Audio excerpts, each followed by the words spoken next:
こんにちは、東京ベジライフのなつきです。今月はデクラター、片付ける、整理整頓するといった意味の言葉を頭に心に置きながら、過ごしていたんですけれども、そんな、デクラターをテーマにした月を過ごす中で、自分の中で過去を振り返りながら整理整頓をしてみて、私は結構昔はネガティブな人間で、ただ今は割とポジティブな人間になってきて、でそこに至った経緯というか、過去を振り返ることで気づいたことを今日はシェアしていければと思います。過去にネガティブな人間だったとしても、ポジティブな人間に変わっていくこともできるんだなと少しでも思っていただければ嬉しいです。私は小学校の時は結構自由奔放に楽しく過ごしていて、で毎日放課後友達の家に行って親が買ってくれなかった、その当時買ってくれなかった、スーパーファミコンをしたりとか、あと自転車でいろんなところに行ったりして楽しくしすぎて全く勉強していなくて、で中学受験のために進学塾に行っていたんですけれども、もう中学受験全くどこも受からなくて、滑り止めの学校すら受からなかったんですね。それで親に頼んで、みんなが行く公立の学校は嫌だって言って、それでなんとかインターナショナルスクールに入れてもらって、そこでは授業は全部英語で、私はその時アルファベットはかろうじて分かるぐらいだったんですけど、全く英語は分からなかったんですね。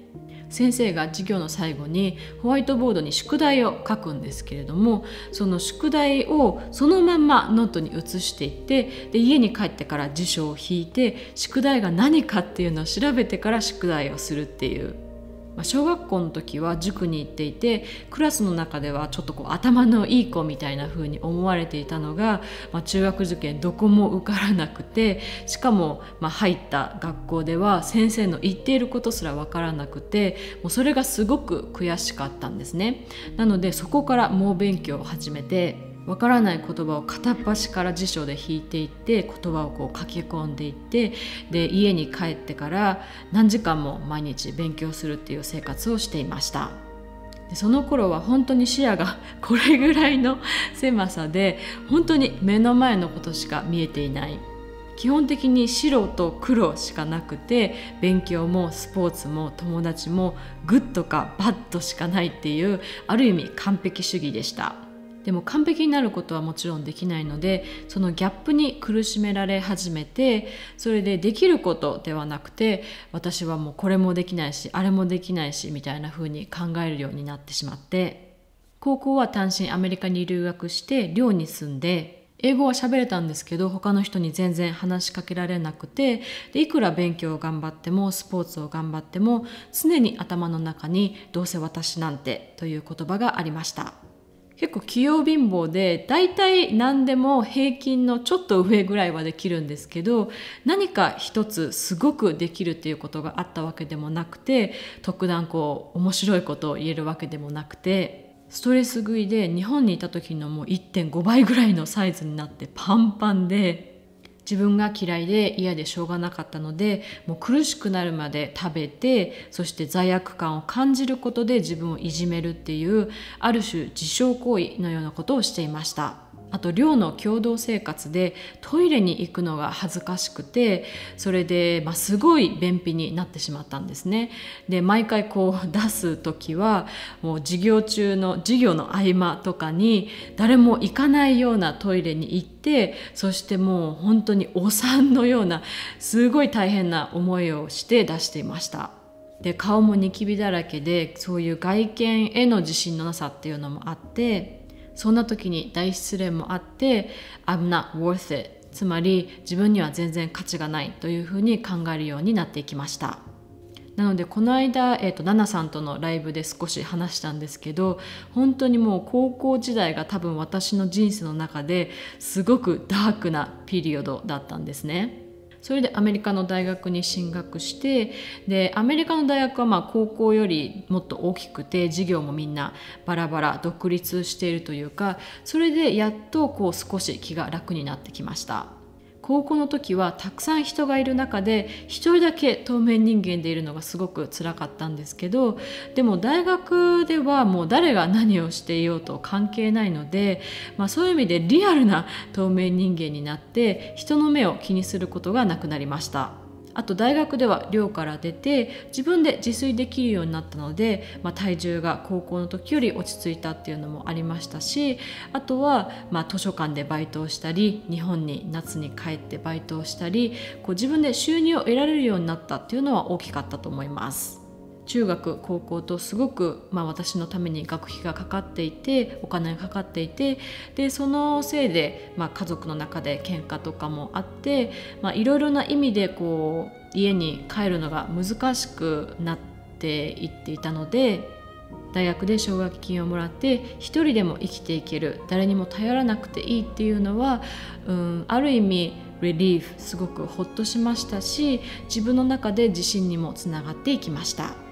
そういう学生時代だったので、自分の中のベースとして自信のなさと軸のなさ、そして、誰にも頼ってはいけない、一人で生きていかなければいけないっていうのがあって、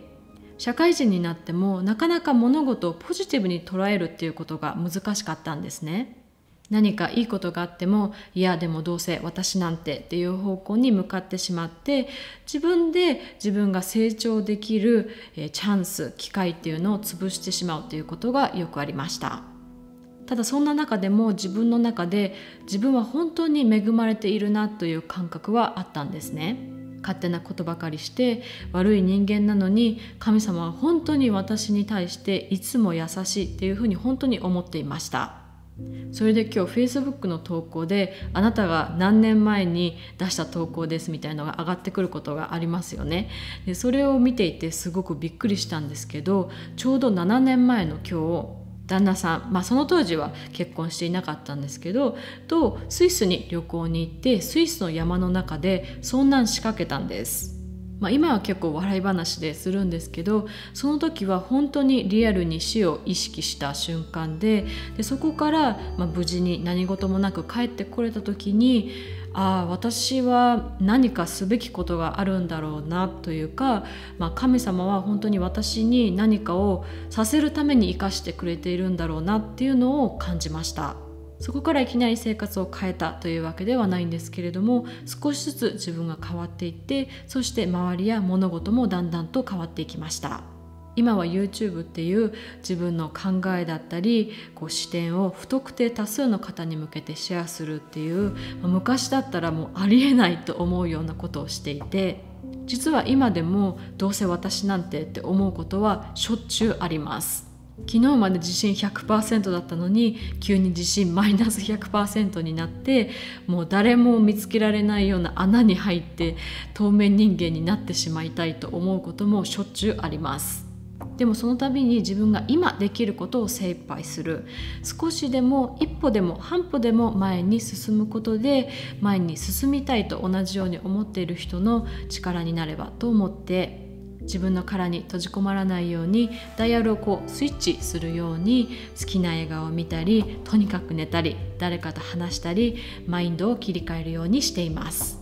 なので完全にポジティブ思考な人間に生まれ変わったというわけではないんですけれども、自分が進むべく方向があると信じるだけで、少しずつポジティブに、まずは自分から、そしてだんだんと周りの人、そして物事もポジティブな方向に向かっていくと思います。ということで今日は私の過去を振り返りながら、ネガティブな人間でもポジティブな方向に向かっていくことは可能という気づきをシェアしました。どうせ私なんてとすぐ考えてしまう人など、何か参考になれば嬉しいです。それでは See you next time!